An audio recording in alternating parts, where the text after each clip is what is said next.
Барлығына ассалаумағалейкум. Сіздерменен бүгін біз білім ғылым арнасы.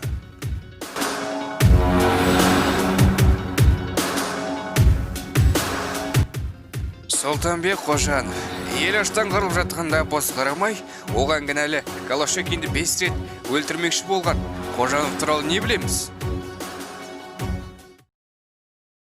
1894 жыл 10 қыркүйегінде қазіргі оңтүстік Қазақстан облысының Созақ ауданының қарасты Ақсүмбе ауылында кедей қазақ отбасында дүниеге келген. Ол өте зерек болып өскен. Қазақ байлары өз балаларын орыс мектептеріне беруге қорққан. Сұлтанбекке Түркістан орыс түзем мектебіне түсуге тура келді. Ол оқу үшін етікшінің көмекшісі болып жұмыс істеген. Ескіше хат танымағанмен орысша ешбір сөз білмей үздік қалалық училищені Түркістан мұғалімдер семинариясына өте жақсы бітірген. Сұлтанбек Қожанов 20 ғасырдағы қазақ пен Орта Азияның көрнекті қоғам қайраткері.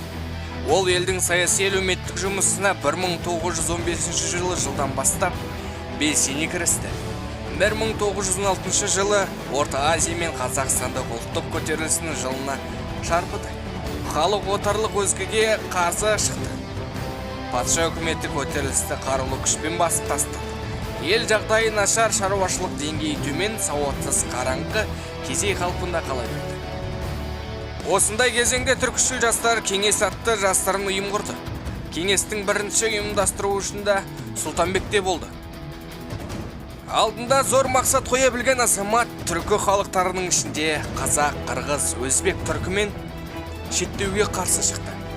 Сол пікірін 1917 жылы өткен кеңестердің 3-ші съезінде айтқан болады.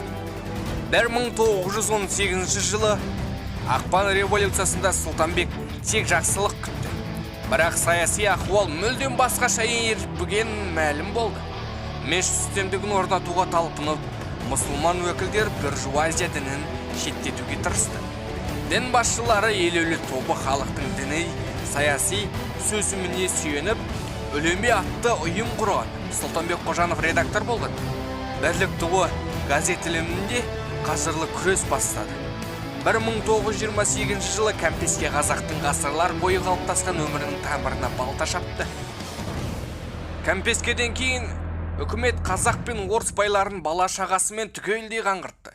Қазақ халқының өзін билеуіне, теңдікке, демократияға, сөз бостандығын, ұлттық тілдің, мәдениеттің дамуына қарсылық білдіру басталды.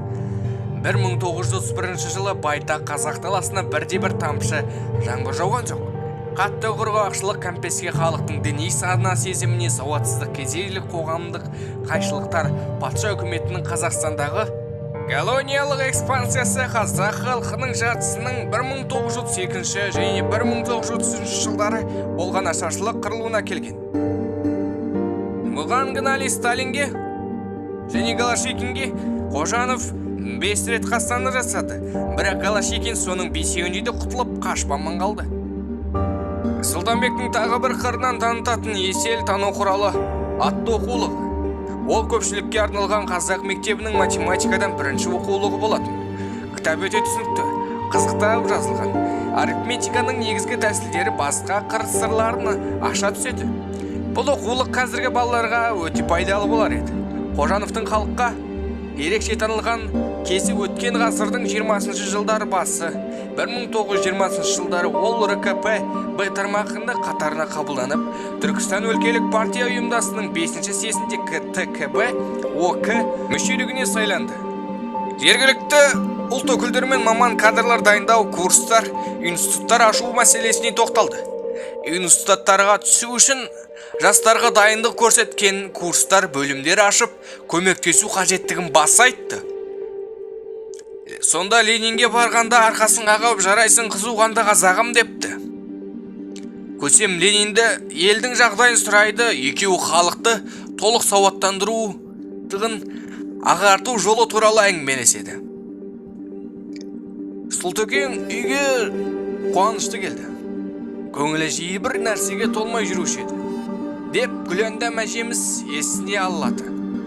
Сол уақыттағы Лениннің өзімен сөйлескен аз кісілердің бірі Қожанов болатын. Әңгімесінің соңында көсем жас қайраткері елді толық сауаттандыру ағарту ісін басқарсын деп кеңес беріпті. Білім тарату ісі теңдік, еркіндік жайында өткізді. Сол істің ұйымдастырушы, жүзеге асырушы Қожанов болды.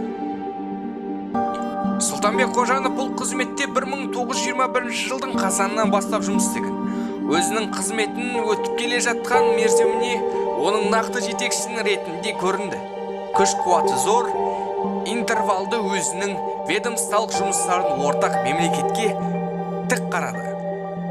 Қай кезде болсын, қай салада болсын, Қожановтың бірінші кезекте ойлаған ұлттық мүдде еді. Ол үшін ымырасыз күресті еңбекшіл халқыменен жақсы байланыс ұстап, экономикалық, әлеуметтік, мәдениетті мәселелерін шешуге тырысқан. Қожанов Қасиақия мен Жерсу мен ел жұртын бір шаңырақ астына жинаушы қайраткерлердің көшбасшысы болды. Әрдайым көтеретін мәселесі жер мәселесі болды. Лениннің жер туралы декларациясында шыққанда Сұлтанбек қазақ халқының отаршылыққа егін егуге шақырған, өзі де бос уақытында жерлестерімен мақта өсірудің үйреткен еді. Түркістан Республикасы Жерсу халық комиссары ретінде ең бір қиын кезеңде күрделі мәселелерді шешуге тура келді. Отаршылық тартып алған жерін түгел қайтарып беруді талап етемін деп сөйлеген болатын Сталиннің алдында. Көзқарасы дұрыс болмағанмен сол уақытта қалыптасқан дүниені қайтару қиынға соғар еді. Сонда шешімге келген Қожановтың пікірі ескерілген.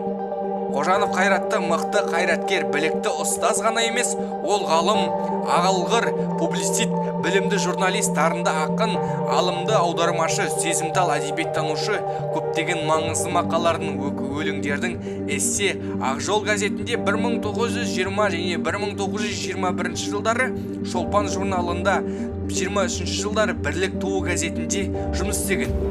Қожанов ешқашан эсестердің адам болмаған. Ол халықтың адам болған. Әрдайым халық не қалайтын білген. Ендіше сіздермен болған мен Ұлан Қожанов және білім ғылым арнасы. Мәтінді дайындаған Арман Шапаров, мәтінді оқыған Ұлан Қожанов. Ендіше қош, сау болыңыздар.